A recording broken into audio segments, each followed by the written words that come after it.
দর্শক, দেশের বিভিন্ন স্থানে সভা সমাবেশ ও মানববন্ধন সহ নানা ঘটনার আরও খবর জানাচ্ছেন আব্দুল হামিদ। দিনাজপুরের নবাবগঞ্জের আফতাবগঞ্জ থেকে চামুন্ডা পর্যন্ত ১ কিলোমিটার পাকা সড়ক নির্মাণ কাজের উদ্বোধন করেছেন সমাজ কল্যাণ মন্ত্রী ডাক্তার এজেডএম জাহিদ হোসেন।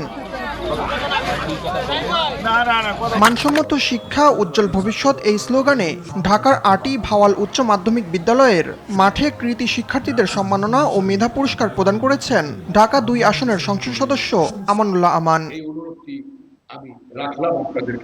নেত্রকোনার মোহনগঞ্জ উপজেলার সরকারি বিভিন্ন দপ্তরের কর্মকর্তাদের সঙ্গে মতবিনিময় করেছেন স্থানীয় সংসদ সদস্য লুৎফুজ্জামান বাবর।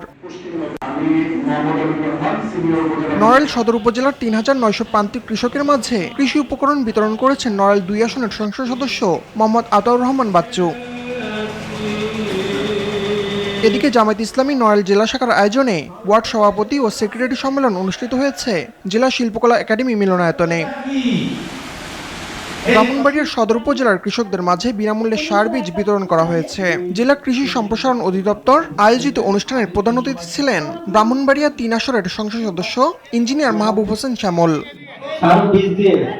জয়পুরহাটে গণভোটের রায় বাস্তবায়নের দাবিতে জয়পুরহাট ১ আসনের সংসদ সদস্য ফজলুর রহমান সাইদের নেতৃত্বে লিফলেট বিতরণ করেছে ১১ দলীয় জোটের কর্মীরা।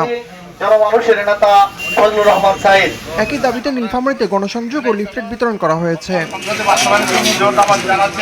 জামালপুরের বকশীগঞ্জ থেকে এবছর হজে অংশগ্রহণকারীদের প্রশিক্ষণ দেওয়া হয়েছে। হাজি ফাউন্ডেশনের উদ্যোগে উপজেলা মডেল মসজিদে এই কার্যক্রম পরিচালনা করেন মুফতি মুহিব হাসান। বরিশালে এমপিওভুক্ত অবসরপ্রাপ্ত শিক্ষকদের অবসর ভাতা ও কল্যাণ ভাতার দাবিতে মিছিল ও মানববন্ধন অনুষ্ঠিত হয়েছে। পিরোজপুরের কাউখালী উপজেলার চিরাপাড়া পারসাতুরিয়া ইউনিয়নের ৯ নম্বর ওয়ার্ডের ইউপি সদস্য আজিজুল সহ এলাকাবাসীর বিরুদ্ধে মিথ্যা অপপ্রচারের প্রতিবাদে মানববন্ধন করেছে স্থানীয়রা। ডেঙ্গু প্রতিরোধে এডিস মশা নিয়ন্ত্রণে পাবনায় জেলা প্রশাসনের উদ্যোগে মশা নিধন ও পরিচ্ছন্নতা অভিযান শুরু হয়েছে। সকালে এই কার্যক্রমের উদ্বোধন করেন জেলা প্রশাসক মোহাম্মদ আমিনুল ইসলাম।